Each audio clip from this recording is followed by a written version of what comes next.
I will welcome everyone. Right. So, good evening, good afternoon, good morning, wherever you are and wherever you may be joining us, online and offline. This is the Consciencism Study Group, and today, Saturday, as usual, is our Unification sessions, which are always dedicated to the unification, liberation, and development of Africa, our homeland.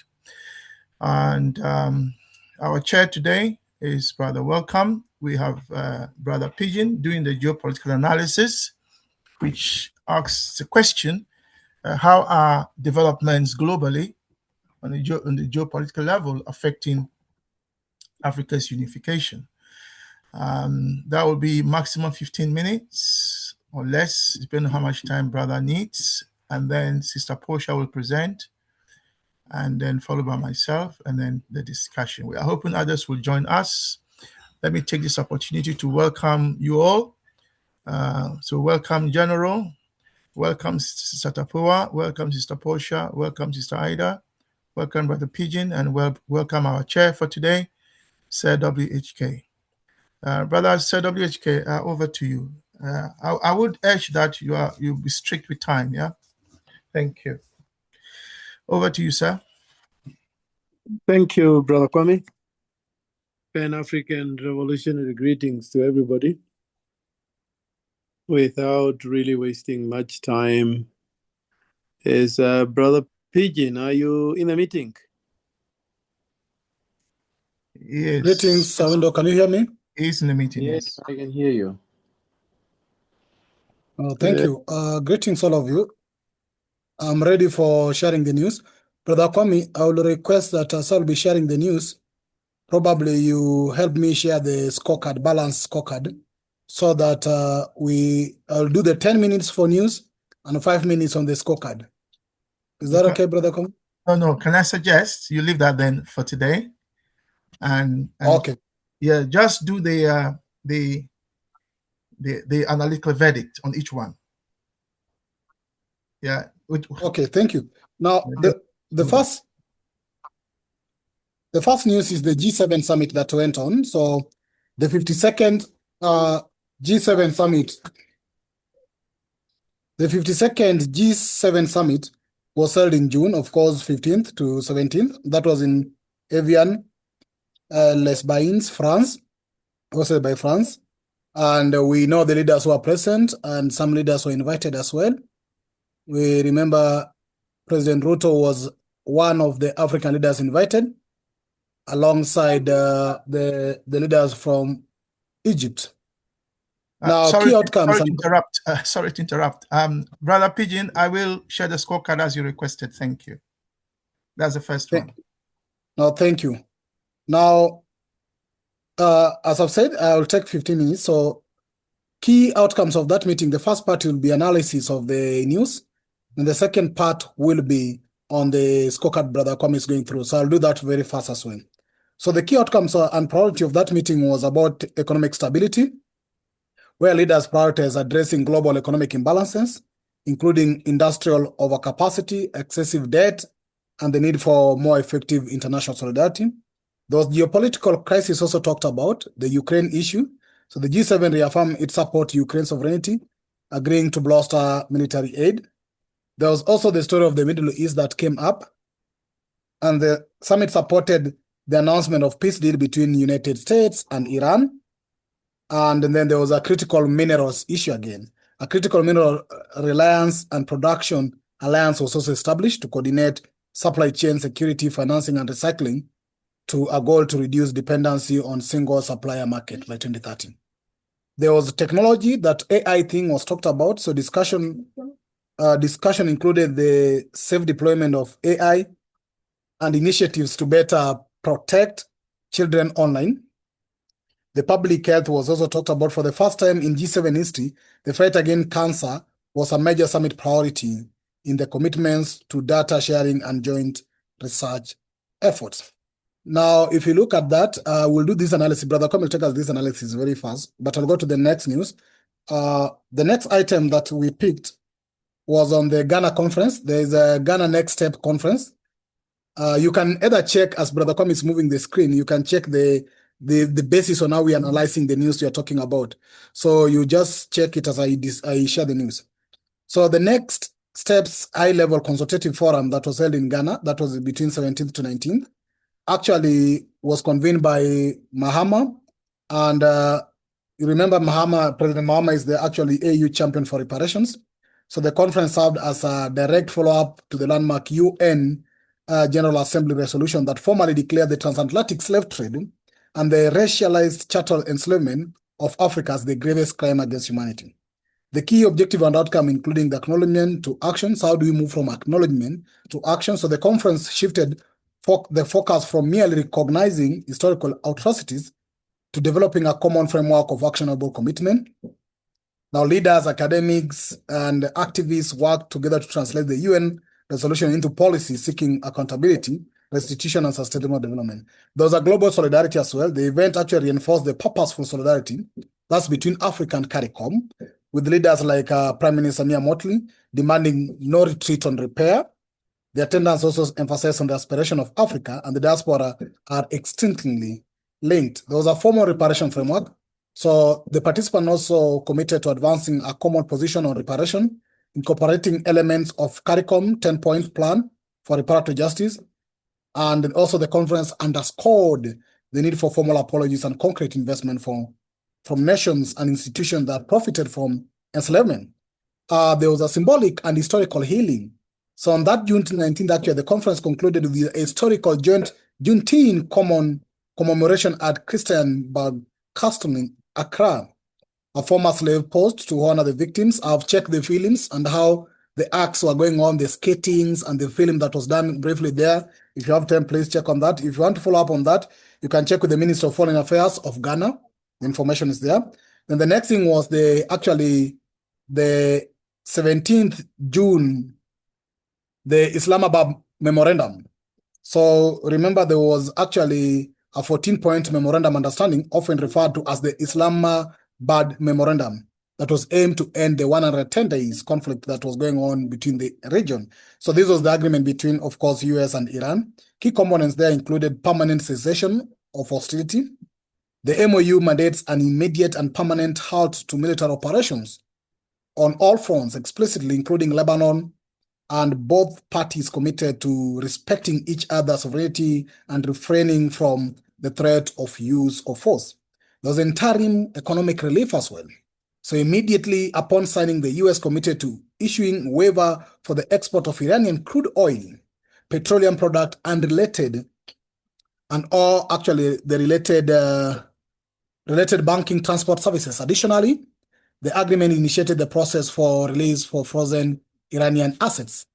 Then there was also Strait of Hormuz. The agreement reopens the Strait of Hormuz for commercial transit without toll for an initial 60 days period, restoring the status quo to pre-war volumes.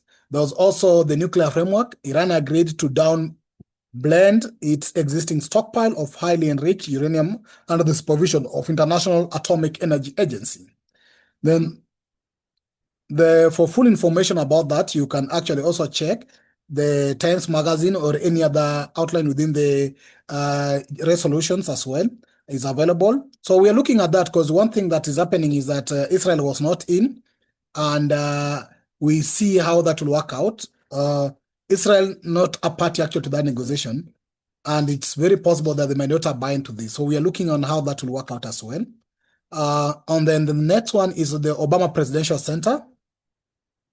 The Barack Obama Presidential Center actually officially opened its door on June 18th, 2026, and we saw all the streaming all over.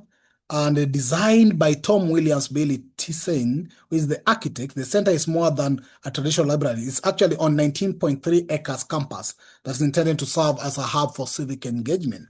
Now, there are key features in that campus as well, which include the museum tower, an admission-based space featuring interactive exhibits on the Obama presidency, personal artifacts such as the desk from the Oval Office, and highlights the movement that shaped the Obamas.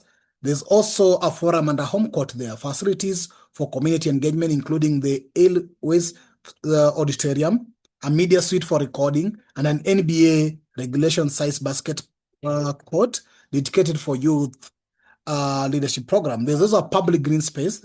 The campus also includes the Eleanor Roosevelt Fruits and Vegetable Garden, the Restored Women Garden, a wetland walk, a world-class playground, and a John Lewis Plaza, which serves as a central gathering spot. There's artistic installation. The site also favors over 25 commissioned art installation from global creators that's aimed actually to foster inspirational reflections. For more about that, you can also check on the official website of the Obama Presidential Center website to get that news as well. Then there's a FIFA World Cup issue that's going on, which is almost towards the second last news we have. Now, the FIFA World Cup, actually, we've seen a record breaking of 10 African nations. So 10 African nations are actually representing a new era of continental representation. Remember, countries like DRC, some might not imagine, are actually in that space. And out of the 10 African nations, there's an overview performance. First of all, we start with Morocco. Following their historical 2022 semi-final run, they provided or they proved their continuous competitiveness by holding a draw against Brazil in their opener. They followed with their, of course, crucial 1-0 over Scotland and putting them into the strong position in Group C. The Ghana, the Black Stars, also secured a vital 1-0 victory over Panama with a late stoppage time goal from Caleb Irenki, earning them a perfect start in Group L as well. Ivory Coast, they marked their return to the tournament after 12 years absence. The Elephants secured a dramatic 1-0 win over Ecuador, thanks to their 90th minute goal that came from Amad Diallo. Then there's also Cape Verde. Cape Verde is in one of the tournament's biggest underdog is Cape Verde. The stories are held very clearly. They held titles favorite Spain into a draw 0-0 with 40-year-old keeper who is called Vozina, who delivered a standout defense performance. The Egyptians, the Pharaohs, demonstrated tactical discipline in their Group C opener, coming from behind to secure a 1-1 draw against Belgium. Then there's the DRC Congo thing. DRC Congo actually earned a competitive 1-1 draw in the opening match against Portugal. Now, we have other teams like Senegal, Tunisia, Algeria, South Africa. These teams actually face challenges starts with their losses in the opening. But remember, Tunisia also suffered a heavy defeat of 1-5 against Sweden. And that led to the departure of their coach of well. And also South Africa faced a lot of issues at the beginning, which we'll also discuss later. So there's a lot that we saw in that football in the FIFA 2026, including the solidarity fracture. The South Africans participants actually faced a lot of unique backlash from the supporters across the continent. There was a long-standing report of xenophobic violence in South Africa, which led to many fans actually supporting the opponents. You remember that first game. Now, this actually even called for people like Akina Malema who came up and asked the continent that irrespective of our differences, why don't you just stand with one of our African countries? So that's also went on. And then there are other upcoming group stages today. Like I think there's a Ivory Coast German game going on or starting. There's a Tunisia Japan tomorrow 21st. There's Egypt New Zealand. There's Algeria and actual Jordan in 23rd. Senegal is facing Norway in 23rd, and Cabo Verde is also facing Uruguay on 22nd. For more news about that, you can check on the FIFA's website on FIFA's 2026. Then there was a big event that took place also in Ghana, which is called the Silencing the Gun Dialogue. This event actually started from 15th to 18th. And within the African Union that was convened its inaugural continental dialogue with the traditional, in this case, traditional interfaith and judicial leaders across the continent. So this actually, it was a high-level assembly that was planned purely to silence the guns. You remember, silencing the weapon as an agenda of AU Agenda 2063 was to be done in 2020. So this has not been achieved. Now they're coming back again to reprioritize this. There were key, actually, objectives that went on in that place. The AU was trying to emphasize that sustainability or sustainable stability must be built within the community. So they're taking approach of including traditional leaders into this process. They're also focusing on how they bring other partners into this peace agreement. Maybe this part of the lessons they've learned from their failure of ending the war in 2020 or silencing the gun in 2020. So this dialogue actually proposed a lot of inclusion of continental leaders. And as noted by His Excellency Dr. Mohammed Ibn Chambers, who is the AU High Representative for Silencing the Gun, the initiative is ultimately a governance and human dignity agenda, fundamental in building societies. So that's also there. For more news, you can also check on the AU website. That document's available. Then the last is the crisis of debt and sovereignty, digital sovereignty. So as we still work today, the continent of Africa is still struggling on debt. If you look at the financial and digital sovereignty issue, the continent of Africa is still struggling on debt. As per 2026, 22 low-income nations in sub-Saharan Africa are at high risk of already in debt distress. This is not merely a failure of policy, but this is actually Brother, issues. you are breaking. Yes, I'm finishing in 2 minutes. This is actually an issue to do with the fragmentations of policy. So there's a lot in that area. If you look at the digital space as well, you realize that Africa currently only generates less than 1% of the world digital, despite of its population is actually over 20% of the world population. So we need to see how we shift African focus from consumers into architects in this digital space. How do you build infrastructures of independence? You know, AU is working on something called Digital Transformation Strategy for Africa. Then there's also a key objective in this element is to ensure that we create an integrated Africa digital market by harmonizing data governance and investing in local AI talents. For more about that information, you can also check on the United Nations University database. You can also check on the Atlantic Council, and you can also check on African Renewal. Just briefly, that's the news across the globe for today. Thank you. Thank you, Brother Pigeon. Still have 2 minutes if you want to come back, but it's fine. Yeah, Chair, he wanted. Portia. Yeah, he wanted me to share the scores. So let me do that in 2 minutes. But Kwame, Yes, sir. I'll request that maybe we share the scores next time.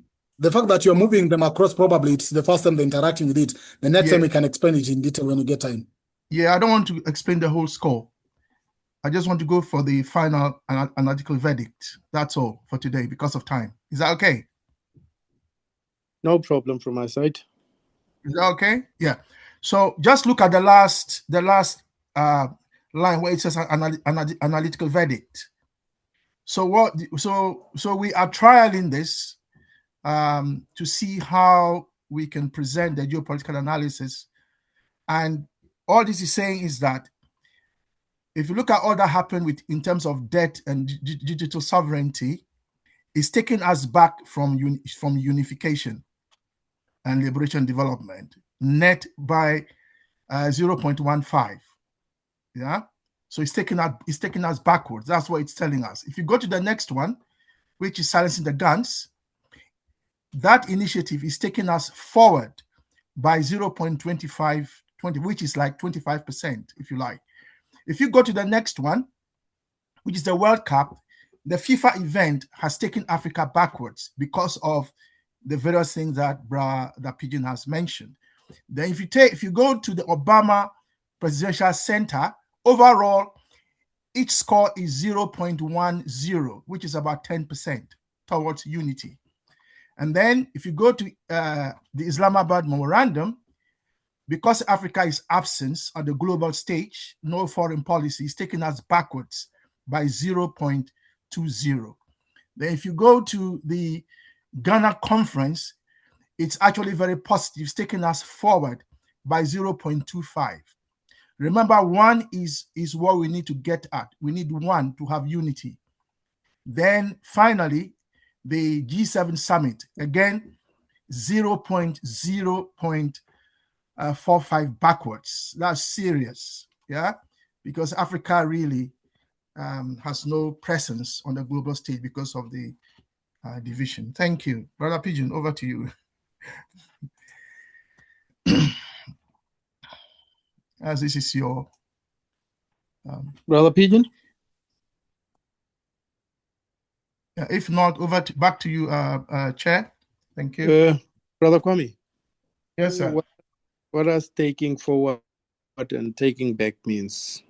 Sorry? What does taking forward and taking backwards mean? It means it's taking us towards unity, or is it taking us away from unity? Oh, okay. Our goal is unification, isn't it? Unification, liberation, unification, and development. So these actions, all these events, are they taking us towards our goal, all the way from our goal. Yeah, so that's what it means. So if you take the G7 summit, it's taken us backwards, really, because we are not there to influence anything. Thank you. Thank you so much, Brother Kwame. Thank you, Brother Pigbin. Our next presenter, Sister Portia. Are you? Sister Amma has her hand up, Chair. Oh, okay. Didn't see that. Sorry. Sister Amma. Apologies, please. Don't worry. Good evening, everyone. Just to highlight that I had a lot of problems joining this evening, so I don't know whether it's just me, but somebody may want to keep an eye on the chat, because I literally had to copy and paste or write in the passcode to join. The link that is in the chat was not working for me anyway, so it may just be me or it may be others as well. Okay. So I thought I'd highlight that. But just to say about unity and unification, because of what's happening in South Africa, I've been reflecting a lot on this recently. And I think one thing that may be, and I'm saying this deliberately, those of us who see ourselves as activists and Pan-Africanists probably need to do more is to not amongst ourselves, but to ordinary everyday Africans we come into contact with, explain why. What's the purpose of unity? Is it just for its own sake? Or now I know, and I'm not asking for everyone to now bombard me with the why, because I think I know the why. But I think what we don't do enough is to look at how we explain the why, the purpose of unity, why we're saying Pan-Africanism, why we're saying unity is important to people who are at the grassroots. I'll finish there.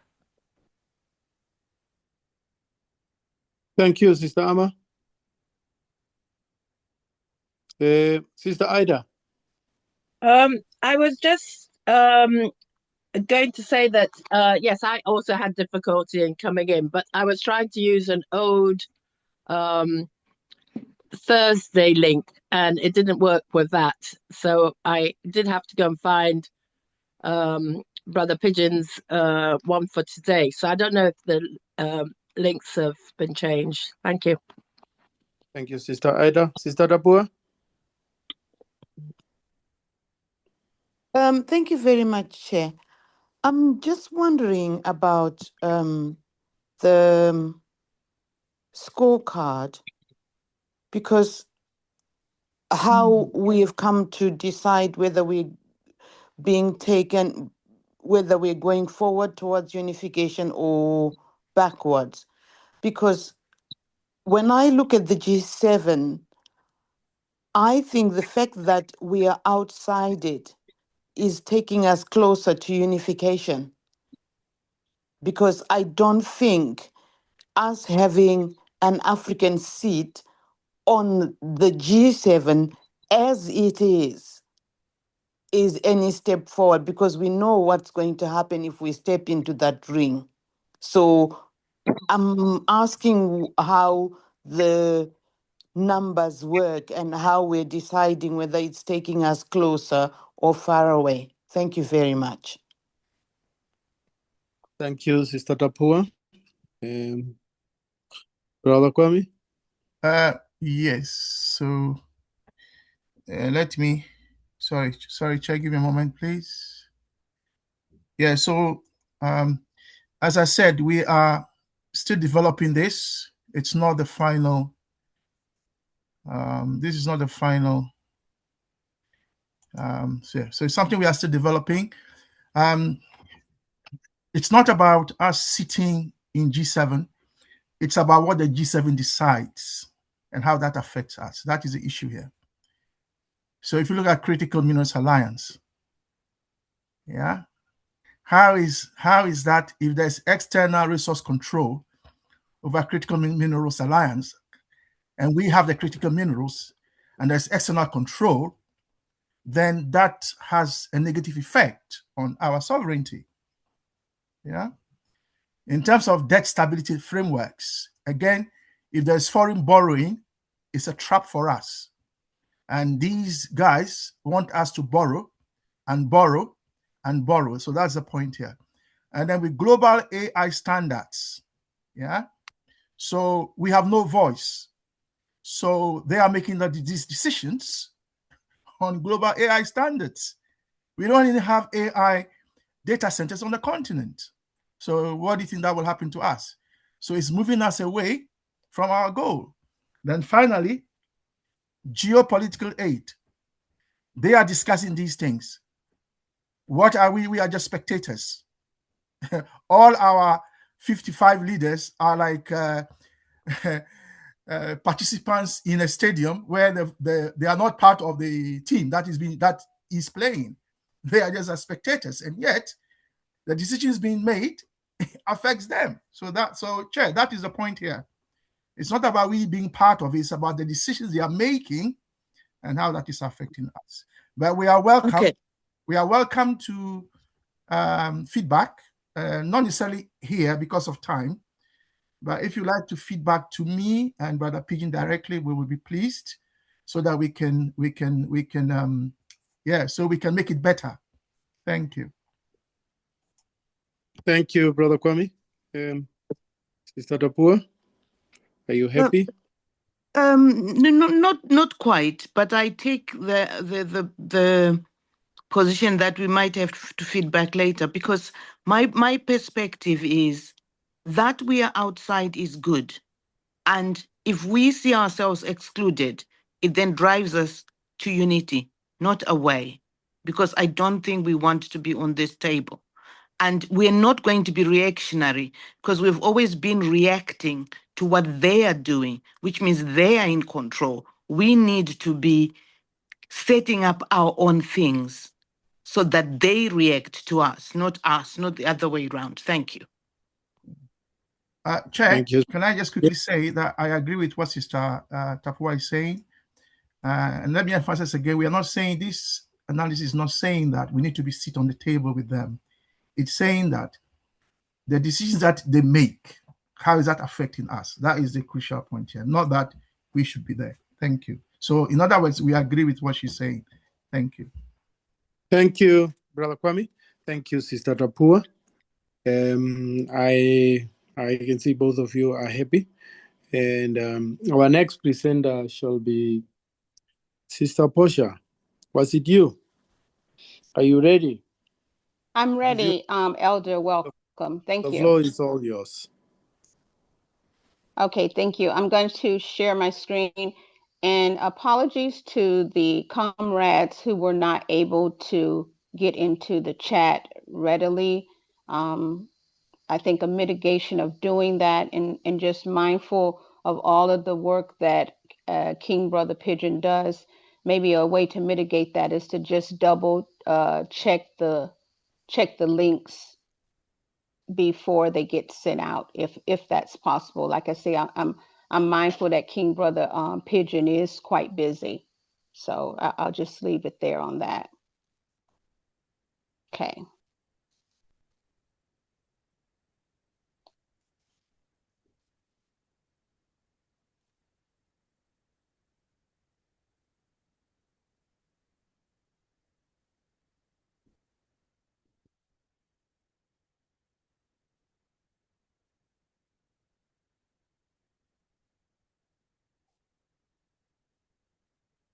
We are a bit challenged by technology. Please be with us.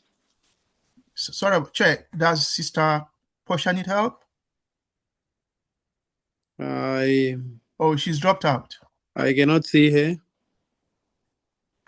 She's dropped out. Yeah, maybe she will be back in a second. Yeah, she is coming back, yeah. Yes, I'm trying to admit her. Thank you.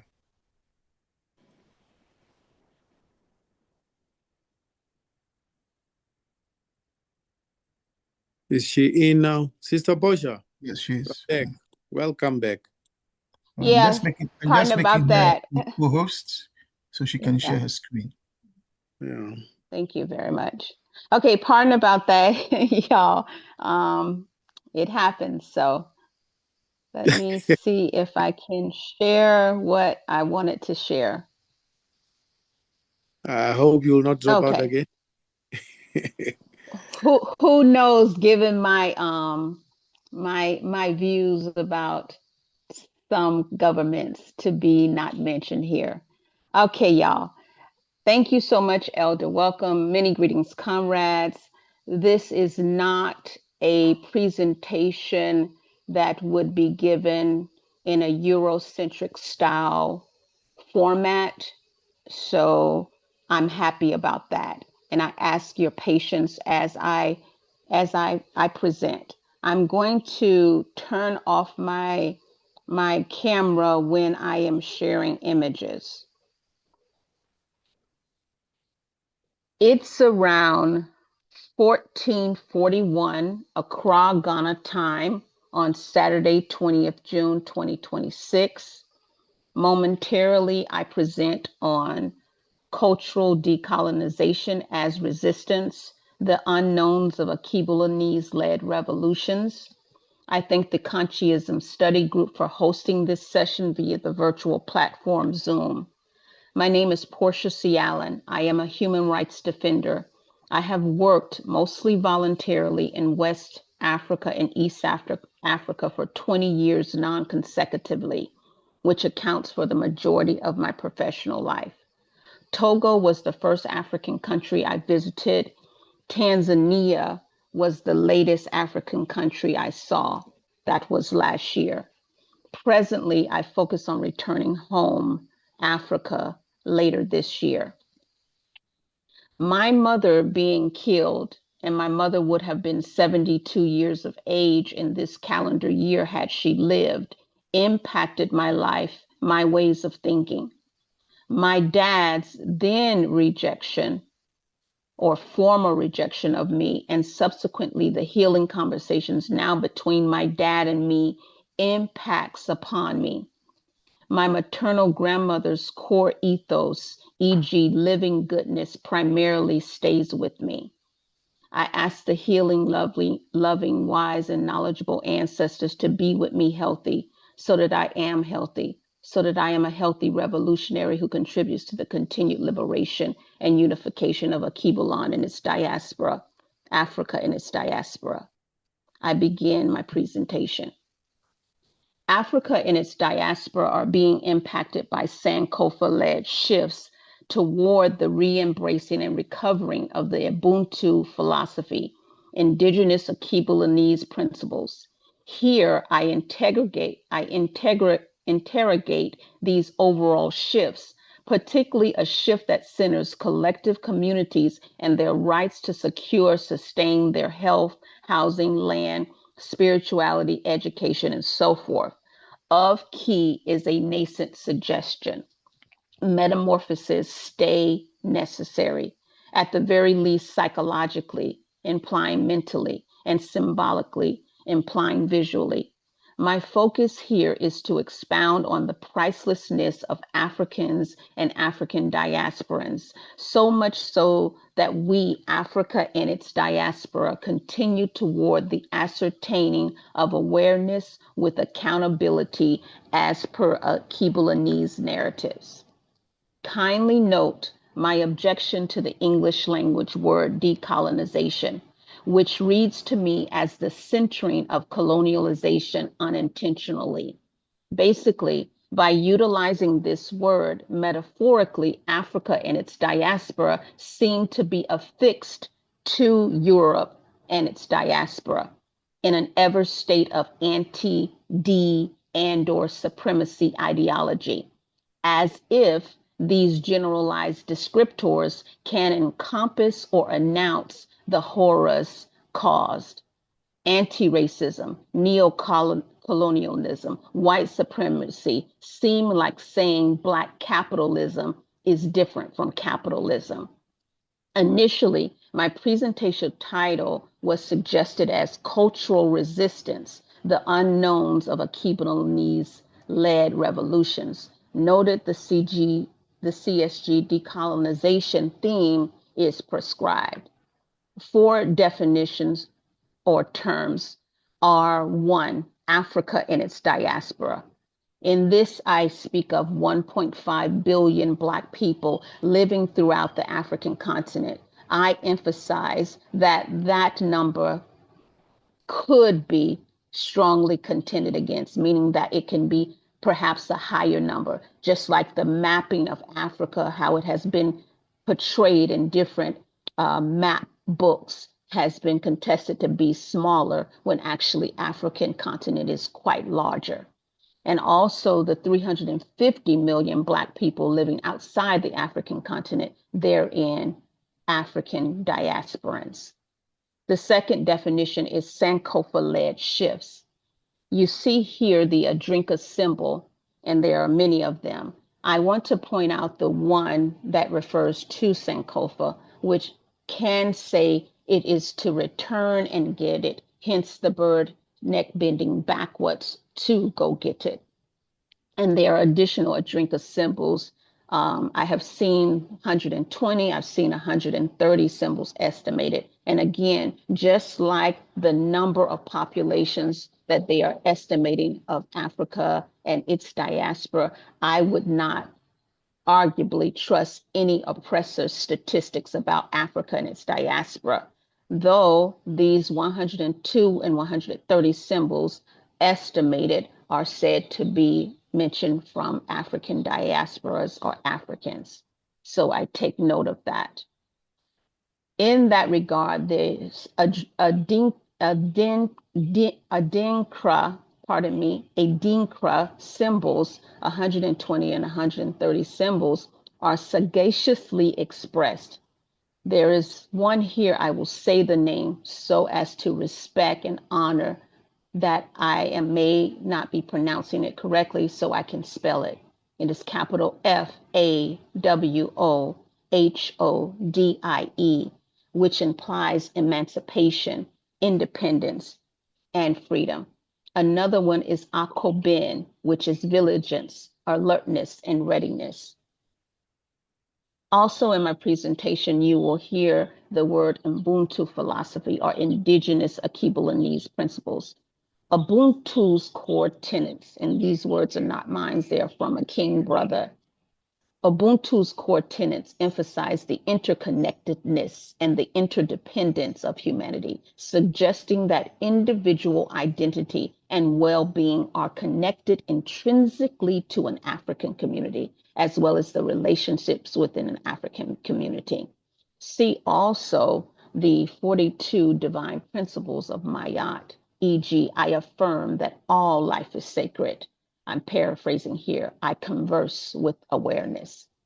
Another term is metamorphosis, which implies learning, a constant state of learning, not a constant state of not learning. And then the last term is cultural resistance. I would say see Queen Amani Renas of the African Kingdom of Kush, who defeated Emperor Augustus of the Roman Empire. You saw a sandstone in my last presentation in the capital MEROITIC script, which is said to have referenced that defeat.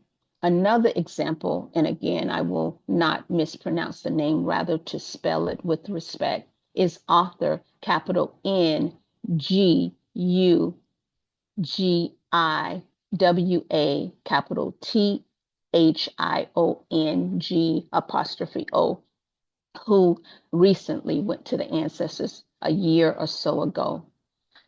And his stance before it became popular in Eurocentric type spaces, arguably, is that he decided to write and did write at the global level in his language. Activist May Mallory published her written works. And now let me share the screen to break up the monotony in my voice.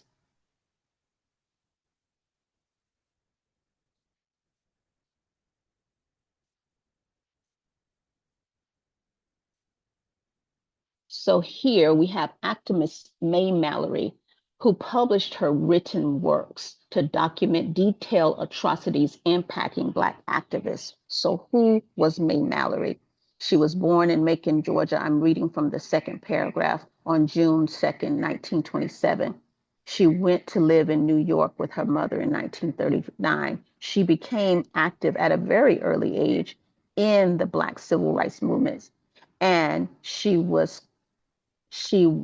advocated, still on the second paragraph, last sentence, advocated that Blacks arm themselves in order to defend themselves. So arguably before El Hajj Malik El Shabazz was saying arm yourselves by any means necessary, we had May Mallory also doing so.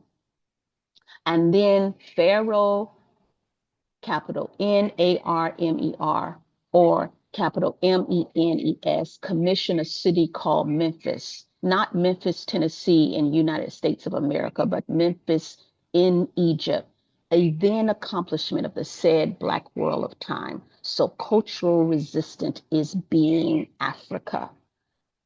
These shared four examples are emblematic of a myriad of examples, e.g. African standards and systems guided by Africa's indigenousness, and equally important, standards and systems that are working well. I return to the 10 revolutions. Let me stop sharing my screen and go to that as a reminder. And I hear a bird who is singing, so I am thankful for that.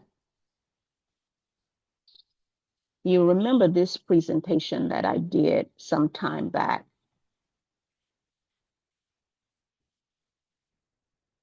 So I returned to that then presentation, Surmounting Imperialistic Propaganda with Keebler-Nee's Foreign Plans, namely the 10 revolutions that I referenced in that presentation, which were 1, spiritual revolution, 2, cultural revolution, 3, women's revolution, 4, solidarity, unity revolution, 5, Black power, Black consciousness revolution, 6, disability revolution, 7, political revolution, 8, African intellectual revolution, 9, Africanism revolution, and 10, Pan-African revolution. For further focus, I revisit spiritual and cultural revolutions. It is here. Pardon for the minimal screen. I will reshare this presentation again. So the question that you see still in the 2026, if you look at such movies where they have European or white appearing characters, you see the depiction of the ancient Egyptians, always never Black appearing ancient Egyptians. And so in this regard, I go to the Rosetta Stone. One moment.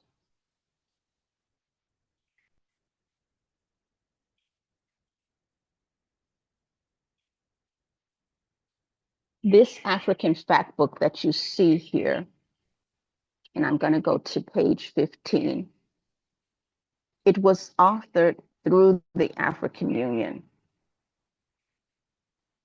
And in that, they spoke of the Rosetta Stone, and I'll begin reading as I'm trying to find the page.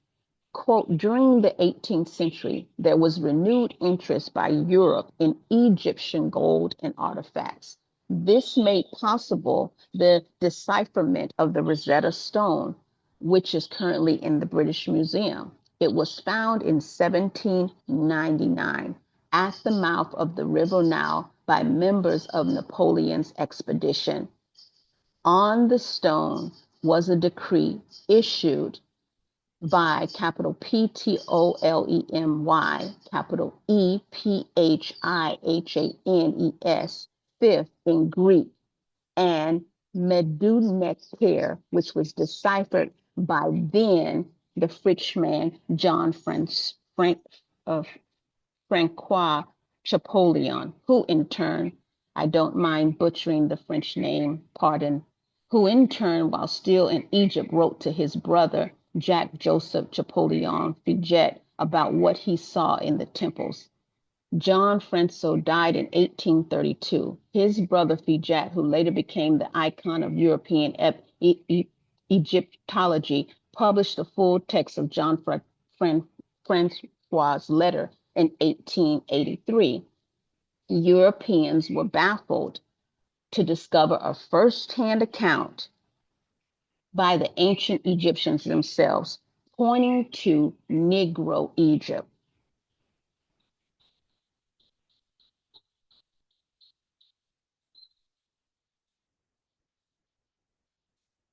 Pointing to Negro Egypt. I'm in the first paragraph under Rosetta Stone. The source of ancient Greek civilization, even if the ancient Egyptians themselves had formed this. Pardon me for a minute. Pointing to Negro Egypt, it was at the same time that Europe was enslaving Negro Africans and sending them to the Americas and the Caribbean islands. As a result, Europe could not admit to a Negro Egypt, the source of ancient Greek civilization, even if the ancient Egyptians themselves had affirmed this. So, a spiritual revolution, I reiterate, is us welcoming ourselves, who we are, where we began, how we began, what we contributed, and how we still are contributing on our own terms. In terms of the cultural revolution, I note this point.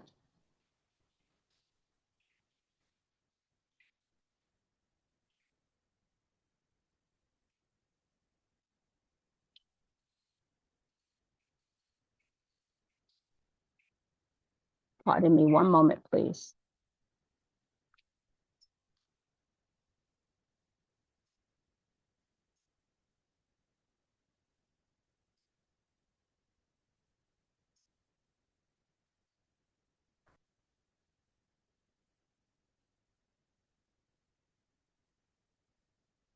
Thank you. Pertaining to the cultural revolutions, I note this point from this Africa No Filter report about Pan-African dream or reality. And it says in its conclusion that, quote, while the agreements focus mainly on hard power, such as trade and peace and security, hopeful signs of integration emerge in the soft power arena of culture and the media. By sharing cultures across national borders, citizens can begin to see a shared African identity. At the same time, the media has a role in building education and comprehension between countries. This is essentially a bottom-up approach to integration instead of the top-down approach driven by the African Union and regional economic communities until now. So, spiritual revolution. We know who we are, and this cannot be changed. A cultural revolution, and I would dare say cultural is not a soft power, it is a hard power. How we teach, when we teach, what we teach, who we teach. I emphasize again that there are unknowns in these universes. My nascent comprehension of a tier within a tier and within a tier again infinitely is that I speak while I sit right now, while my body organs are working at this present moment. And then the air is in the space, and then the bird is singing. There is movement, there are moments. There is more moments that I cannot even see. Each and all, each and another. Thus, there can be, therefore, more ways of being. Racial capitalism systems are not the ways of being. I suggest the healthy, loving, wise, and knowledgeable ancestors knew such and lived such in Akibalon. Here I am reminded of the San people, indigenous hunter-gatherers of Southern Africa, who are sacred guides of the oldest living cultures on this earth, Akibalon, Africa. See how San people move together. All that San people have is with them, and San people are not tied to having. So I shout out to the efforts to retain and revitalize the capital NLUU language, the sacred San click language of South Africa. Shout out to Oma or Queen Katrina Oma Iso, the remaining griot who is fluent in the language I just shared. She at the time of I'm seeing is now 92 to 93 years of age. I continue to hear, and I'm wrapping up, that it is time. All is in progress toward Africa and its diaspora returning to indigenous Akan principles.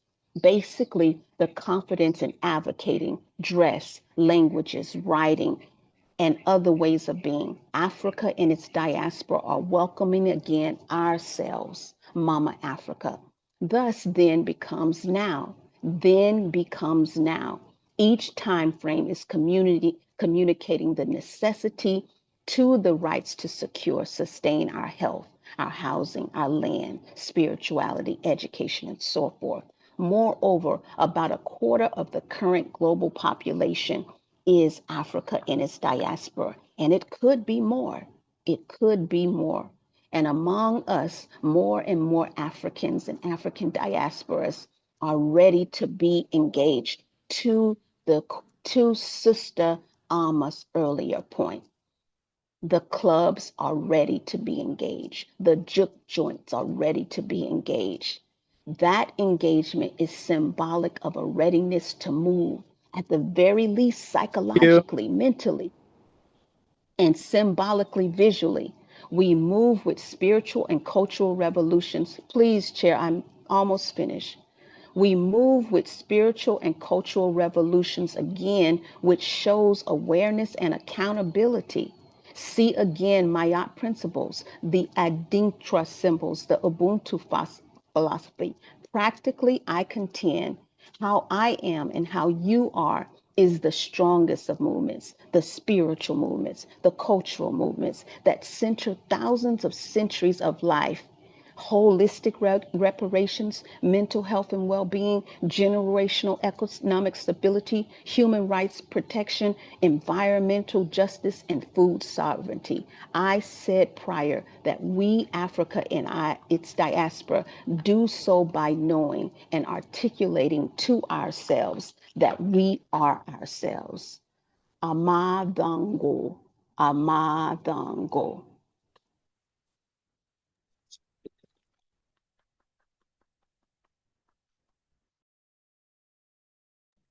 Thank you, Sister Portia.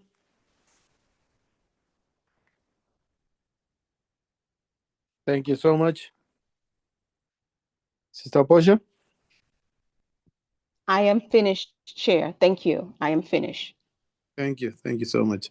Brother Kwame, any quick intervention? None at all, sir. Just to thank the sister for sharing. Thank you so much. You are next up. Are you ready? I am indeed. Please go ahead. Take the podium. Thank you. So here is my slide. I think this is the first time I have put my full name and the Kwame Nkrumah Trust on my presentation. So following on from what our sister has shared, I am also presenting on cultural decolonization, or this is my presentation, cultural decolonization as resistance. And I'm looking at it from the point of view of geometry. By geometry, we mean the study of the earth, or the science of the earth. And the subject geometry, as you all may not know, was developed by our forefathers in the Nile Valley. And they then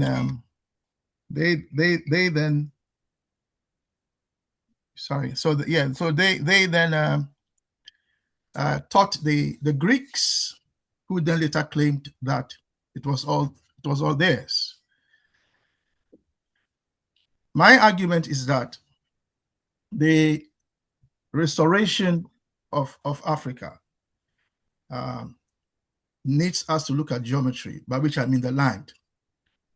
So that's why I have this title. This slide here is on the diplomatic reawakening, and it basically draws attention to something Brother Pigbin has already talked about, which is that on 25th of March 2026, the UN General Assembly adopted resolution A/80/L.48. And that resolution adopted, spearheaded by Ghana's President John Dramani Mahama. Basically, he spearheaded it, making him, as Brother Pigbin reminded us in the geopolitical analysis, the AU champion for reparations. So that's basically what this slide is saying, just reminding us that the point here is that it's a cultural issue. Yeah. That it's not merely an apology. It's a fundamental moral and legal recalibration. So the reality, Africans being enslaved, racialized, chattel enslavement, Sister Portia reminds us, racist capitalism, or racial capitalism, if you want to put it that way. Then the vote was 123 in favor, and it shifted the law. So it's a recognition that these centuries of enslavement constituted violations of peremptory norms of international law. I'm not a lawyer myself, so I can't say more about the law. But there was a presentation from lawyers on Africa Day. So if you're interested, that video is available. Right, so my next slide is on the cultural issue. As the presentation is on culture, I want to remind us that the AU has a section in its agenda on culture, and it's called Aspiration 5. And that's an Africa with a strong cultural identity, common heritage, values, and ethics. So from the left, anti-clockwise, if you want to read with me, there is a diplomatic recognition of the historical rupture, if you like, that is meaningless without a continental commitment to reweave the torn fabric of African identity, hence a cultural issue. And so this resolution, I believe, is linked with the cultural aspect of Agenda 2063, which is Aspiration 5. That's my point. So that the AU framework correctly diagnoses that cultural domination systematically disparaged African values and languages. True restoration demands that we tap into Africa's rich heritage, viewing our cultural identity not as a relic of the past, but as a critical factor in Africa's re-emergence as a dynamic force on the global stage. So this slide is saying that the AU has an agenda on culture. Now, here is a timeline in terms of our geography. Again, in the past, Brother Pigbin has presented on the Papal Bulls, Dom Diversas, Romanus Pontifex, who authorized the reduction of Africans to perpetual slavery, 1452 and 1455. Fast forward to 1518, the Asiento de Negros, which transformed the African person into a taxable commodity, which birthed racial capitalism. Then, fast forward to 1884, 1885, the criminals then met, and in a conference in Germany, they imposed what in mathematics we call a Cartesian grid. And that is where you have zero in the middle, you have negatives to the left, positives to the right on the x-axis, and then you have zero to positive upwards on the y-axis, and then negative on the lower axis. That grid was revolutionary at the time. It did not concur with the grid that we use as Africans, because our grid is north, south, east, and west. There is no negative in the African grid. You understand? There is no negative And so there's no negative space on the African grid. Everything is positive. You're either going left, right, up, or down. So they, in 1235, long before this Berlin Conference, there was a Mandan Charter which established that life is sovereign over property. Yeah, this was in 1235. Now imagine that if Africa was saying this in 1235, it follows that everything that happened afterwards was unlawful from the African perspective. Now, fast forward to 2026, the UN now makes this resolution, yeah, as an attempt to arrive back to the Mandan Charter. And the Mandan Charter is what you would also call in Southern Africa, Ubuntu, if you like. Yeah, I am because we are. That's because life is supreme. And today we have the African Continental Free Trade Area.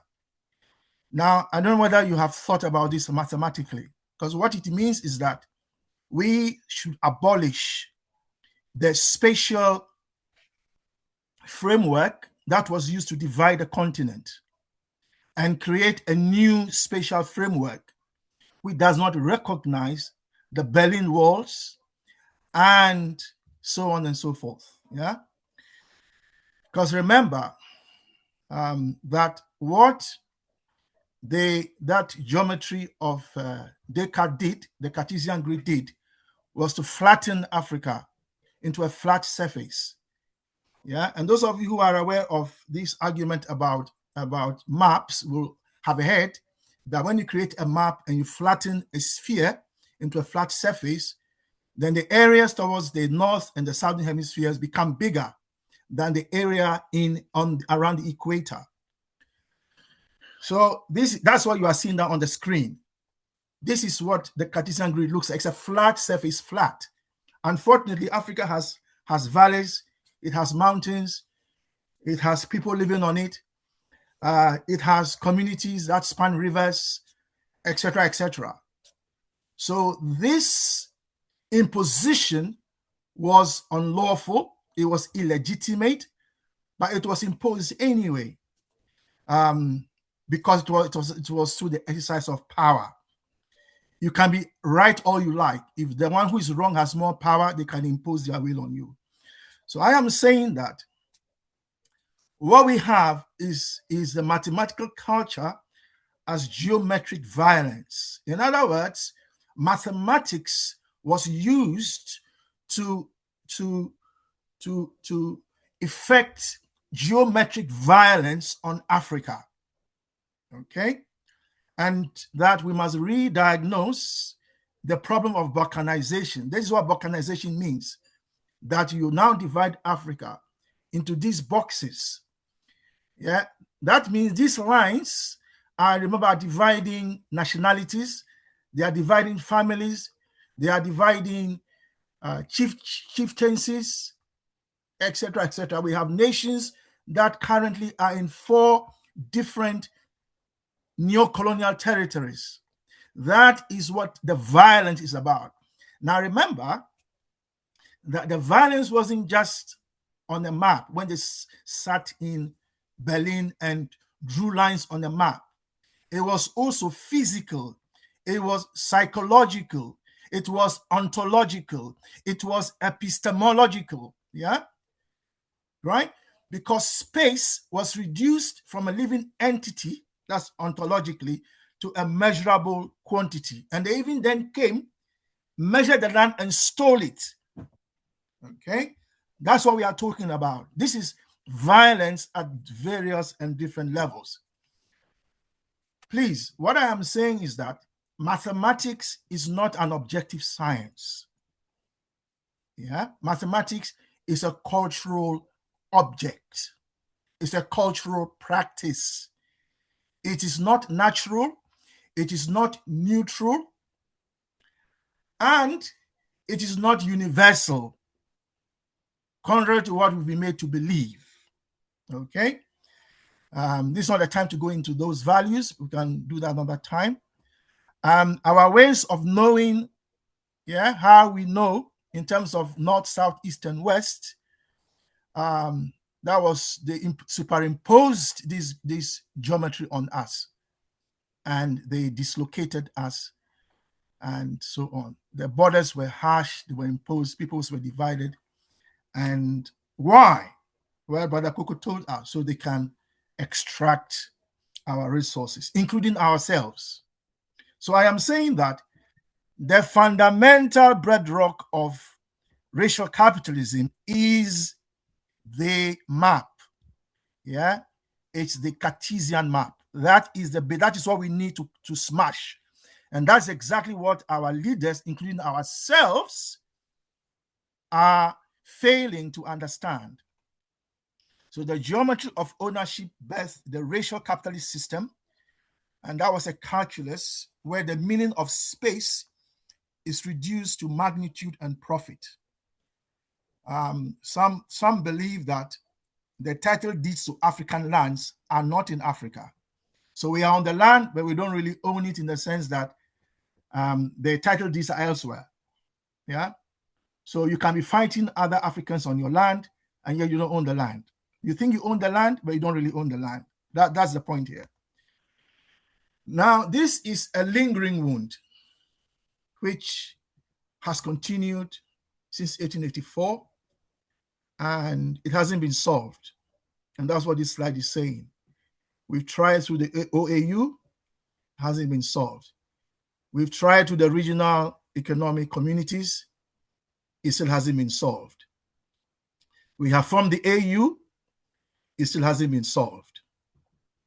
So political decolonization just removed the colonial administrators, but the culture, the mathematical culture that underpinned all the violence is still there.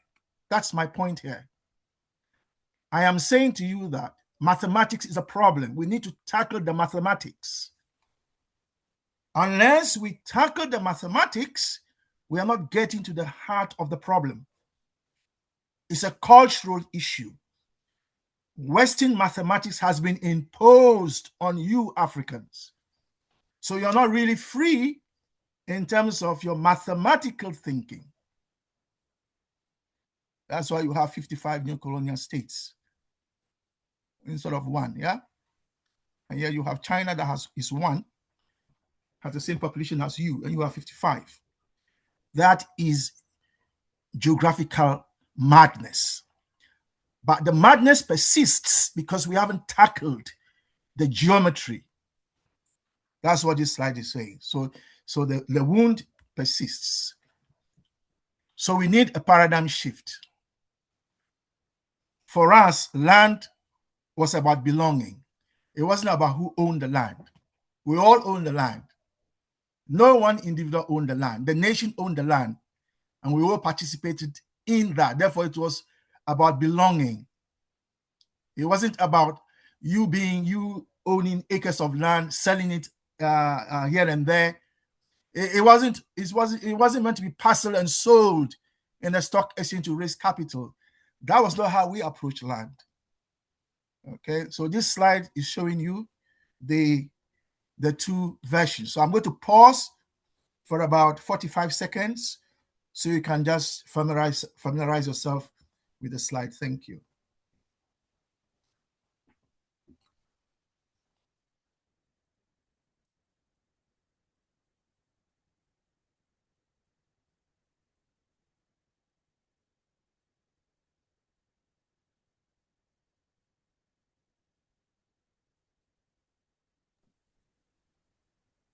Brother Kwame, Yes, sir. do you mean familiarization with the slide that is on now? Yeah, the paradigm shift. Can you see it? That's a paradigm shift. I'm asking you to just read it yourselves for a few seconds whilst I pause. I'm still here though. I'm just pausing so you can read it for yourself. That's all.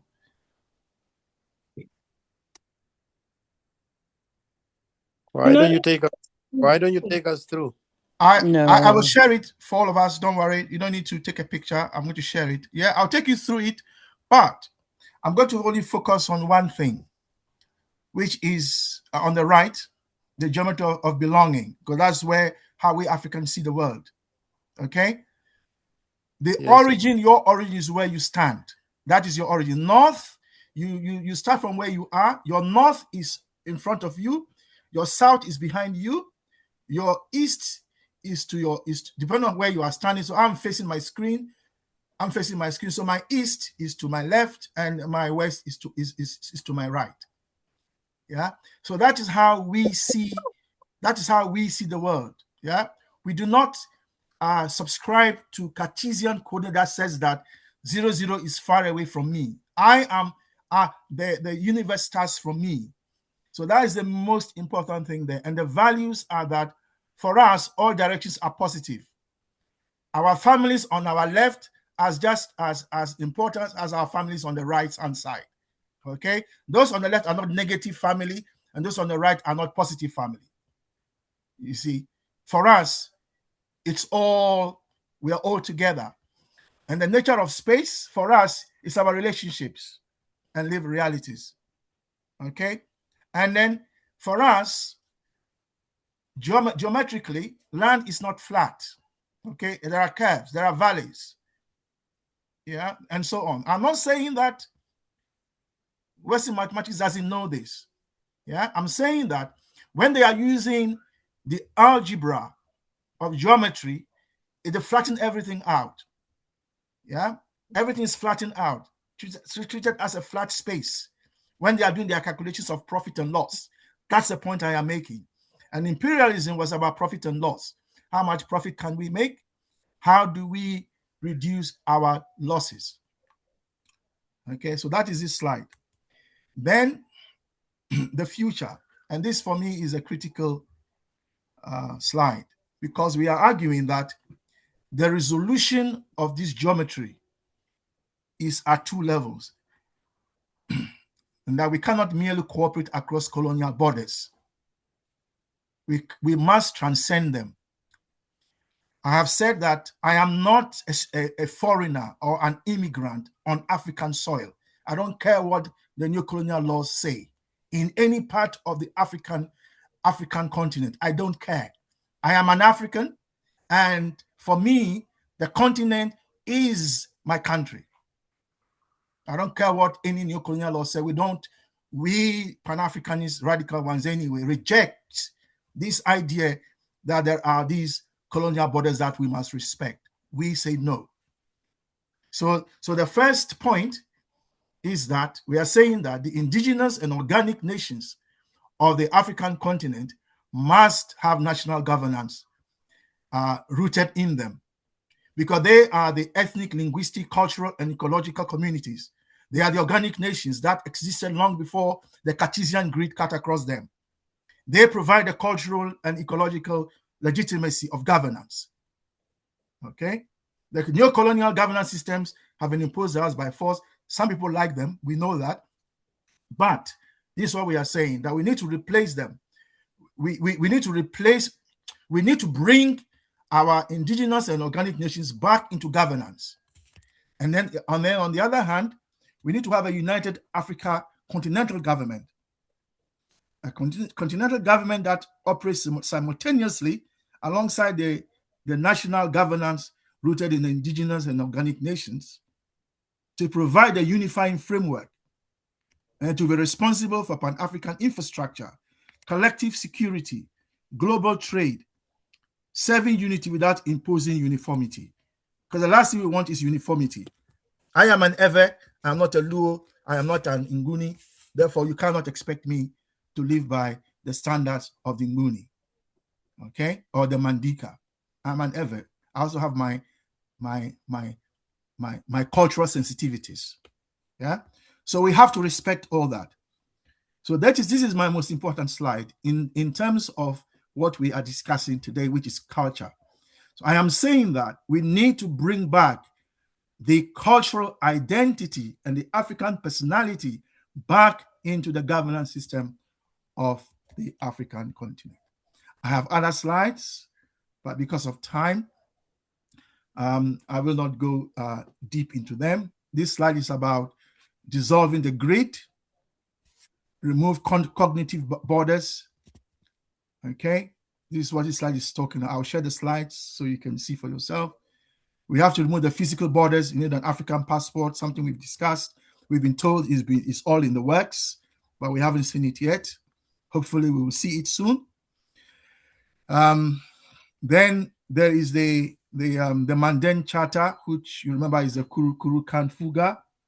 This is what this is saying, that ancient jurisprudence, that we need to bring this back because everybody has a right to life and to the preservation of physical integrity. That's Article 5. Yeah, we need to have, we want that back. Yeah, the AU believes it. So at least there's something good about the AU. Yeah.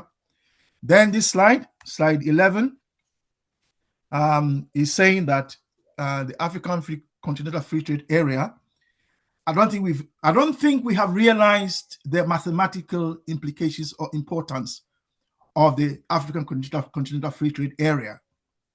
I don't think we have realized its power, its meaning, the idea that it's saying that we have to reconfigure the African space. We have to reimagine it. I don't think any of us is there yet. I honestly don't think so, because this is so powerful, and I'll have time to speak about it another time when we get to that topic. So it's about reweaving and going beyond trade and towards unity. My slide 5 is about how we can do it. And as always, we are looking at motion. There are 3 types of motion. Motion 1 is liberation, which is linear motion. Motion 2 is unification, which is rotary motion. And then motion 3 is development, which is change in the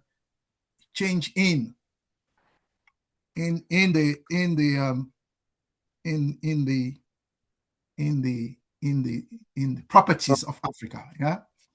And for me, all children must start laughing. We cannot hear laughter of children on the continent. I mean, all our children.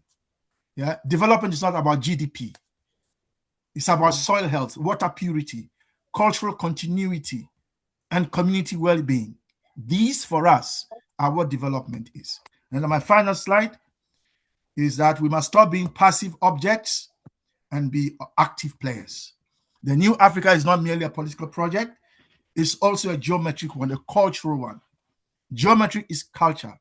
Ask the Egyptians, they will tell you.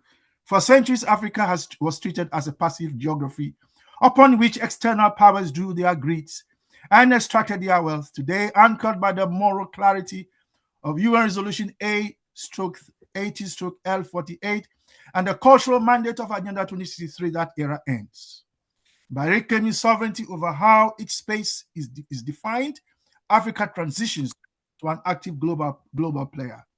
The future will not be calculated from above by foreign cartographers.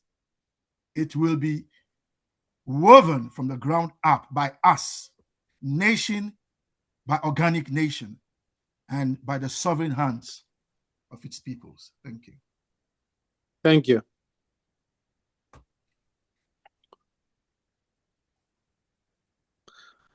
Thank you so much, Brother Kwame, for the presentation. You're welcome.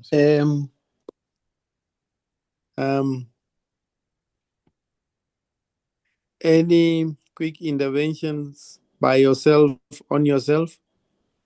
No, just to say that we've had the presentation, so let's move to the discussion. Thank you so much.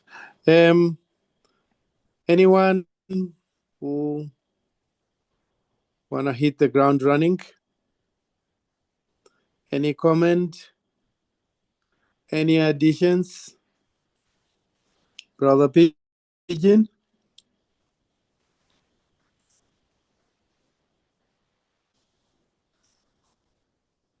You're not ready yet. Sister Amma? Any comment on the geopolitics presentation by Sister Portia, presentation by Brother Kwame. Thank you very much for both presentations. And without me hearing your presentations, I think both of you alluded to the comment I made earlier about the importance of us constantly explaining and painting a picture of the purpose of unification. Brother Kwame in particular, thank you for highlighting, because I've been having this argument, challenge with various people, starting off with my school teachers from when I was a child, about mathematics not being an objective science. And as a child, not having the skills and the maturity to articulate it, trying to explain, or rather challenge and teachers back in the day, and even possibly today, don't like being challenged by children, saying, when a teacher is saying to you, 1 and 1 is 2, and I would constantly say, well, it all depends on your perspective. I'm using that as an example. It all depends on your perspective. I wasn't using this language, where you live, your environment, your culture. And I tend to think that's something that applies across the board. But how the dominant education we are exposed to teaches us, not all of it, but a lot of us, is that certain concepts and ideas, and particularly in the sciences, are fixed. And I can remember asking as a child, well, our scientific knowledge and understanding is constantly developing. Why is it constantly developing? Is because even at this point in time, we don't know everything. Collectively, we do not know everything that there is to know about the world and the universe and whatever. Even in all of our lifetimes, we can see, even based on the subjective sides, we can see how things have changed and developed. So I think that's very important. And thank you very much because as you were talking, I was writing a few notes. And one of the notes I wrote to myself was that the world is in constant motion. And I wrote it twice. The world is in constant motion. And that our thought is a process of a part of that constant motion. Our thought and our understanding is also in constant motion. And before you said it, it's almost like you were reading my thoughts. I wrote, what is the purpose of development? The purpose of development is not to do with figures. And one of the things which is bandied about a lot of the time now is, the economic impact. Well, actually, the economic impact in and of itself is not of no relevance unless we are looking at how it impacts on the man, the woman, and the child. And the point that you made about development should be about seeing that child, that group of children, that collection of children being able to laugh and smile and enjoy. And what I was looking for, just as I was called, was, and I have it somewhere on my phone, is one of the initial plans of the Convention People's Party in Ghana, which I was looking at a few months ago. It's in an archive in a library here. It uses that very term in its title, either joy and happiness. And I was looking at it, that all of our plans, all of what we're seeking is about making the lives of people better. It's not about raising our GDP from this to this if it doesn't impact on people's lives. the majority of people's lives, the masses of people's lives. And that's a constant. And I'm going to say this now, part of making our people's lives better also relates to, and I'm saying this to a particular person, their emotions. Joy is an emotion. Sadness is an emotion.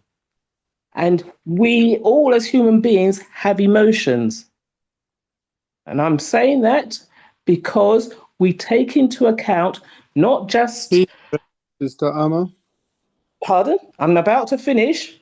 We take into account not just, I can't think of the word, but we have to take into account the well-being of the whole of the human being and the whole of the community. And that's the well-being, the physical, the psychological, and the emotional. I'll finish on that note, but thank you both for your presentations. Thank you so much. Brother Glenroy, you are next, and then Yes. we will Apologies, Sister Portia. I didn't hear all of your presentation, but I have more questions than contribution. I wonder when we speak about culture, we seem to always refer to it as some sort of static issue.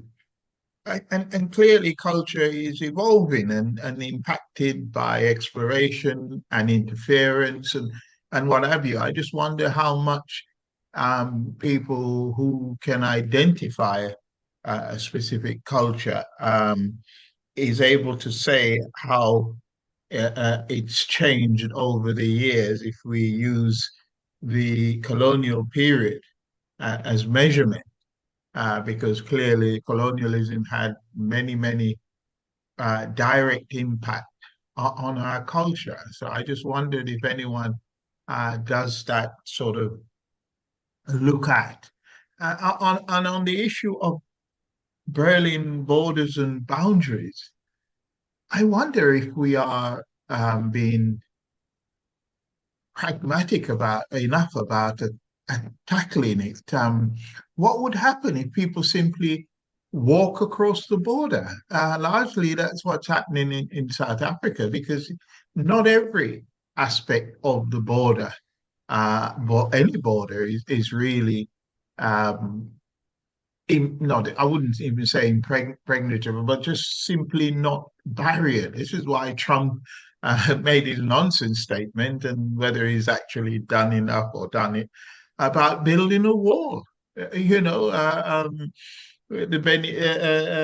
Mali wall or the wall of China, or whatever, clearly is the things that were in his concept. But we don't have those things on the continent. And many places, there are very few official border crossing, even where there are restrictions by rivers and mountains and so on and so forth. And my final point is that when we talk, again, I'm sure I asked this question, but I'm not very sure of the answer. When we talk about 2063, I think it is there serious consideration of the electrification of the continent? Because development currently without real access to energy, and I understand why even here in Tanzania people are mumbling about nuclear energy, etc., etc. Is that part of the 2063 AU agenda? I'm sorry it's not a contribution, but just listening to some of what was happening, I wondered if I could put those on the table. Thank you, Chair. Thank you, my brother. Comrade Dwandwe, you are next, and then we will have Sister Tapua. Chair, may I respond when you deem fit? This is Portia. Thank you. Okay. Very brief. Okay, I'll be very, very brief. Oh, should I wait for Sister Portia? Come in quickly. Okay. Thank you very much for the two presentations, and I found a lot of interesting insights. So I have grown this evening.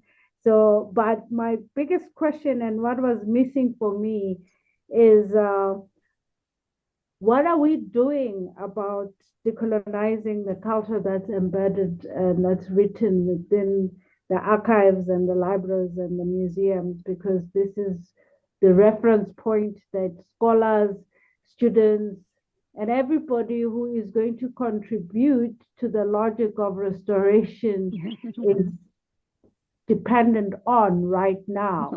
So does this does this do these presentations have a way of how we can deal with the existing content, which is written from a Western lens, and it is still impacting all our development projects, all our knowledge products, all our students and thinking. Thank you. Thank you so much. Sister Portia, do you want to jump in quickly, briefly? Yes, Elder. Yes, Elder. Thank you so much. I want to thank the Queen Sister, and I want to thank Elder Glenroy. I want to emphasize when I was presenting, I was not presenting in a racial capitalistic systems context. I was actually attempting to present to the thousands of years of Akibulanese culture. And this is why one of the points I was saying then is now, with the shifts that people are moving and how we are talking about, we want to have our language. We don't want to recognize these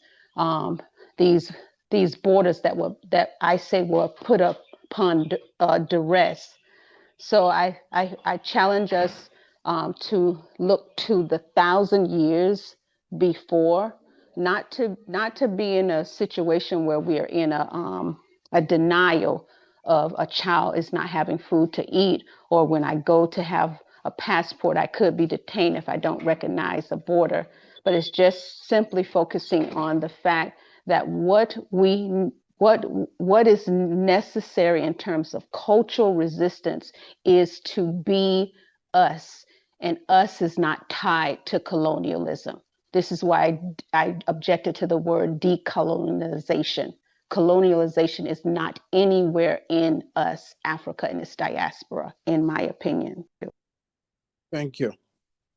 Sister Tapua, will you start with a question in the chat? Or Thank you. Right. Thank you very much to everyone who's contributed so far. I'm going to start with the title. For me, my contention is slightly different from my sister Portia's, because I'm looking at cultural colonization, and the topic given is cultural decolonization as resistance. I'm beginning to think that we spend so much energy resisting. Resisting is reacting. And by so doing, we miss the opportunity to engage ourselves in working towards the direction we want to go. So I looked at the topic and said to myself, I wish the topic could have been cultural decolonization as a way of unifying and developing Africa and its people. So that whatever we're talking about moving us forward. Yes, Sankofa-led, but the emphasis is on moving forward.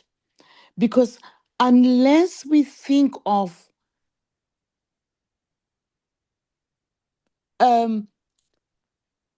I appreciate and know that Europe and the Europeans have been very good at taking what is not theirs and claiming it to be theirs. So if we spend a lot of time proving that tea is Indian, this is African, and that is, and yet we have the unification to do. Let's think of those things in the context of trying to get us together to get to where we want to go.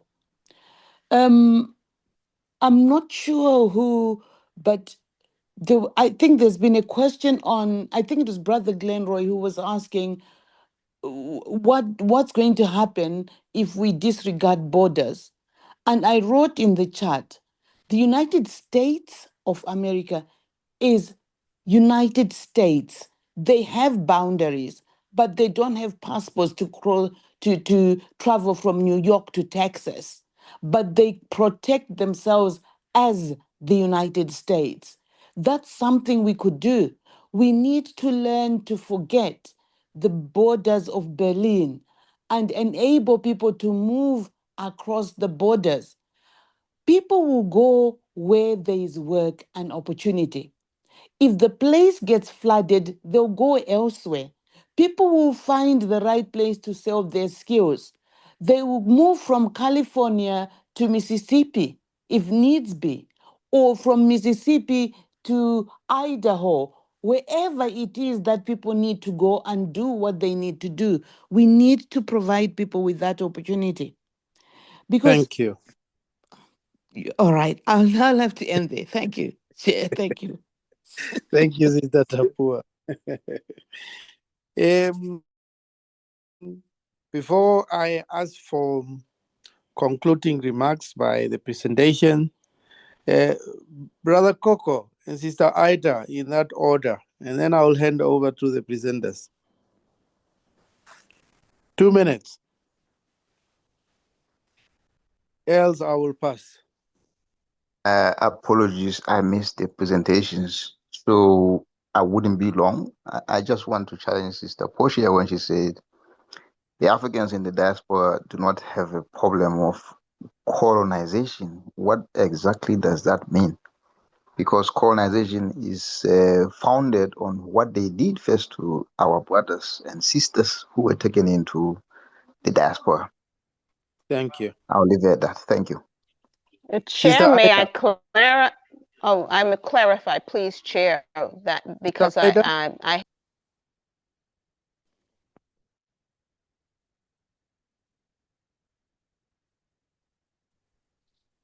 Chair, may General. I clarify? General.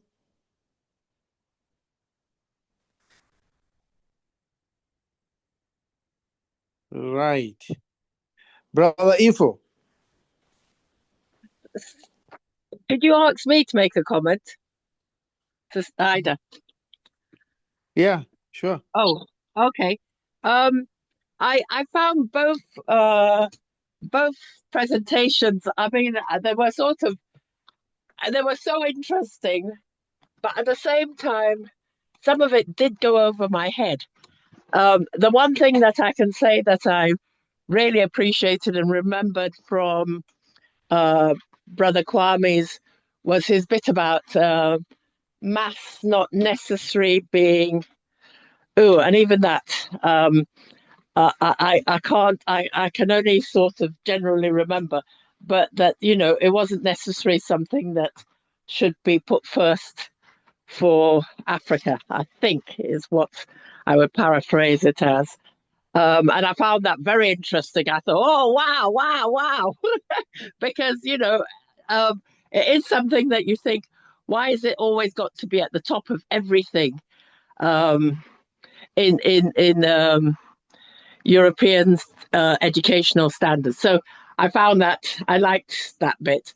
Sister Tapoa, I love seeing all the Adinkra sides. I loved what she had to say, but there was so much of it. Yes, so thank you. I think I think it was a bit deep, so I can't. It needed more time to comment. Thank you, or to work out. Thank you. Thank you so much, Sister Ida. Brother Ifo, I ask you for a minute. I will pass. And Chair, can you hear me okay? Yeah, hold it, Sister Portia. Okay. Yeah, sorry, I'm not able to speak at the moment. I'm just hosting a drumming workshop and unloading my drums, but I might be able to come back if we have time. Thank you. Sister Portia, 2 minutes, your concluding remarks and your clarification. And then Okay, Chair. Chair, I'll just talk briefly. Please, I am not saying that my central core to my presentation is that we cease focusing on colonialization as the priority and look to our original ways of being, which Brother Kwame alluded to, and how I shared that book about the African Fat Book. It was saying that we had ways thousands of years ago of being that when you go into contemporary language, such as if you say holistic reparations, mental health and well-being, generational economic sustainability, human rights protection, environmental justice, food sovereignty, we, Africa in its diaspora, were doing that thousands of years ago. So we Sankofa back, then becomes now. And so the focus is not decolonization. It is not a centering of colonization. That every time we seek, as one of the sisters said, every time we seek to look at how to solve our problems, we first go to what white people did to us. No, how to solve our problems is going to those thousands of years ago where we knew who we are, and we teach that to our future and present generations. I yield.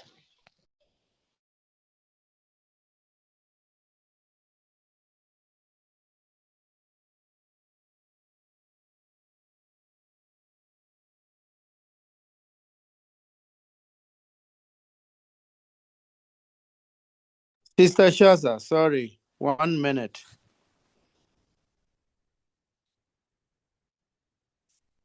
General Anunnaki, 1 minute. Yes, my Lord. Give thanks, give thanks everyone who presented good presentations. In fact, excellent presentation. Yeah, the only thing I'll say due to the smaller time I have is that, yeah, we need to create African institutions. First of all, we need to start by having our own banks. And when I'm talking about banks, obviously we start like Stockfell kind of. Then with that money, we use it to build farms. Then with that money of the farms, we build the schools, African-centered schools. Then from African-centered schools, that's where we branch off to get relevant occupations for relevant industries, just as the AAS is doing. But most importantly, we need African institutions. That's what's most important, because these institutions are going to be the systems that are going to be alive even after we have passed on by 2080 or 2090. The platforms that we are creating must have evolved by then, and new people, new young generations will have to take over. But for that to happen, we need to build the systems, just as the white man built his systems even after the apartheid or after the Berlin whatever. Thank you. Thank you so much, brother. Thank you. Brother Pigbin, I wanted to give you 2 minutes to conclude, but let me rather give you those 2 minutes with your announcements. And therefore, I'm calling on Brother Kwame, your concluding remarks, additions, and feelings, if you like. And at the same time, I'm handing over the chairship to you. Thank you. Thank you, brother. Welcome. How many minutes do I have? Chair. 3 minutes. 3 minutes. Okay. Sister Joy's question wasn't very clear to me. I was wondering if she can put it in the chat, if Sister Joy is still here. But I think I heard something about museums and like repositories of knowledge, that kind of thing. I think that's what she was asking. The AU wants to set up a museum in Algeria, and maybe that is something that we can come to later. I love Sister Ama's sharing of her experiences as a child and her arguments with teachers. Because the problem with mathematics is that if they are wrong, they make it look like you are the one who is wrong. If they ask you a question that is not clear, and you ask about the question, they make it look like you don't understand anything, whereas the question is wrong, and they won't accept. That's the problem with mathematics. It's so arrogant, such an arrogant subject because of its prestige, that some of us, the way we've been schooled, we even fear it. And I've been encouraging us not to be afraid. And yes, it's a cultural product. Okay, it didn't drop from the sky. Okay, it was developed by our ancestors to start with, many thousands of years ago. You know, geometry was started by our ancestors as the Nile flooded and unflooded. You know, that's how areas, and that's how it came. The Greeks themselves said so. It's not as if this is being made up. I have books here. I have a book here that tells a story by Greeks themselves that Africans taught them. So I think we have to create spaces where our children can question the mathematics and ask questions, because our children are not stupid. They have spatial sense. They can see. You know, I mean mathematics. So I'm saying we have to challenge the subject anyway. So it's on progress. Yes, as Brother Glenroy was saying, progress. Yes, Africa has progressed since 1884. Yes, but the borders are still there mathematically. We're in 2026, and the borders are still there. Sister Tapua has said that you can cross from territory, state to state in America. You don't need a passport. I am, as an ever, can go to the Akan land or in Zima land where Nkrumah comes from. I don't need a passport. Anyway, people are crossing the borders all the time anyway. They don't regard those borders. So let's just get rid of the borders. Get rid of the mathematics, yeah.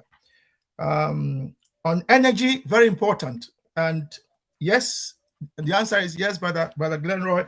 The AU has a whole item on energy. I think we've looked at it before, but we'll have a look at it again.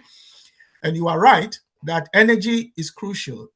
I mean, even the data centers. Do we realize how much energy data centers take?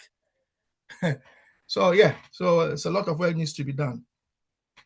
I hear what people are saying about the title. It's about how you interpret it. I interpret it differently, but we are all free to interpret it however we like. But if it means what it means to Sister Tapua, I agree with her. If it means what it is to Sister Portia, I agree with her. Resistance is an English word. I am not an Englishman. And when I have resistance in my language, it means something different. So I am looking at some of these things from my lens as an African. I don't interpret it necessarily from an Englishman's or woman's perspective, but I accept how everybody interprets it. Then Brother Coco made a point about the meaning of colonialism. I think I agree with what the question he asked, and I also agree with the question that Sister Portia answered. But I think that we have to accept that English is not our language. And in as much as some of our brothers and sisters only speak English, they also have to realize that that language is not ours. It is the language of the white man. And so it is not to say that there's anything wrong. It's just to acknowledge that you're looking at the world through a lens of a language that is not indigenous to Africa. That's the main point here. When I'm looking at the world through the lens as an ever, there is a way in which I interpret the world that, because I speak English, I know that English doesn't interpret the world that way. Okay, so that is just a reality. If I want to build a house, I have to dig the ground and make a foundation. I have to take the soil from the ground first. I can't just build on the land. And so sometimes you have to go underneath and take out what is there first before you build. And if anybody wants to build without taking out what is there first, please do that. And people build houses without foundations, and that's okay. That's what you want. Then Sister Ida also talked about maths, that she enjoyed it. So Sister Ida, what I was saying was that mathematics is not an objective, neutral, and universal science. It's cultural. That's basically what I'm saying. It's a cultural product. It's a cultural object. That's what I'm saying. They've lied to us, is the point I'm making. Thank you.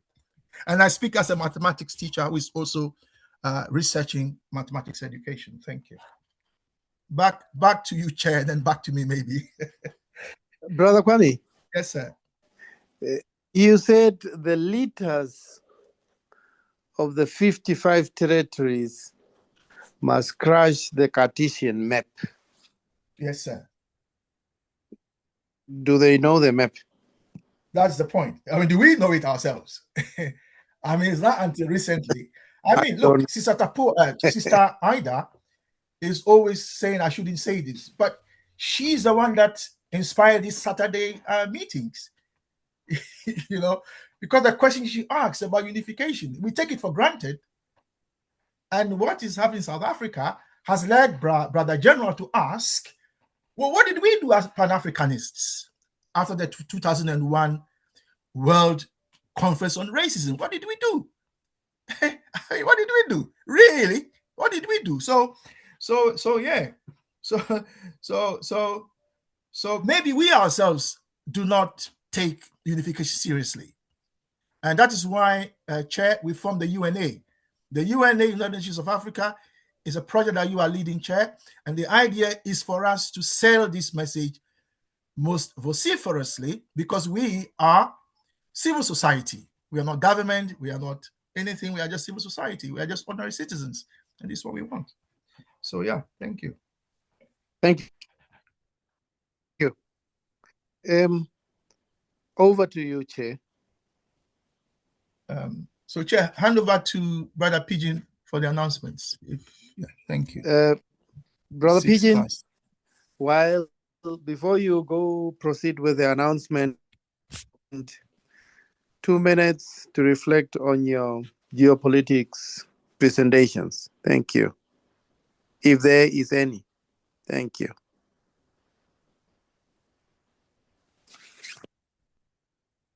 Brother Pigbin, did you hop?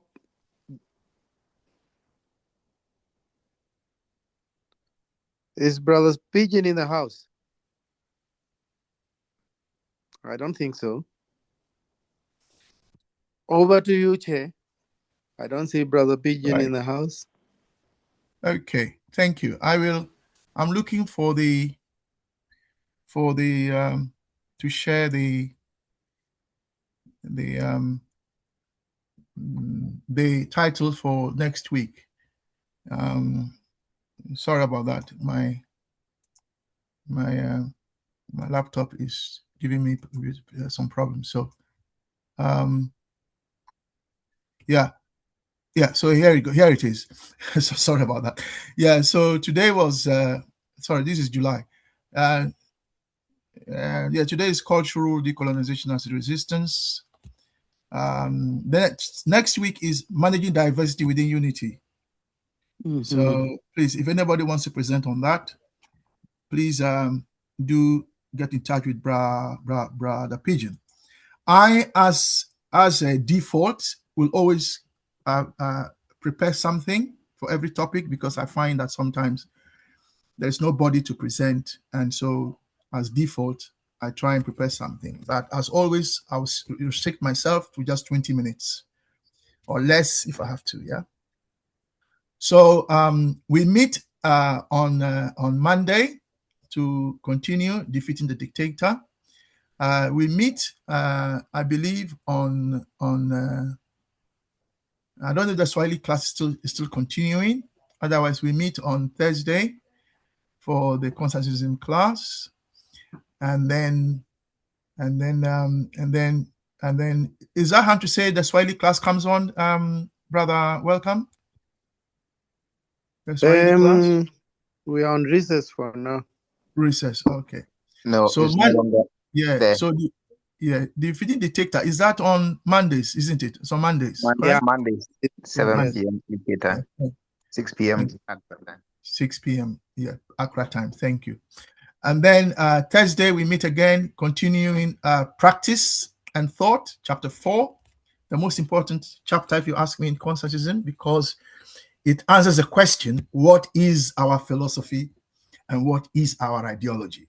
That is where Nkrumah answers those questions.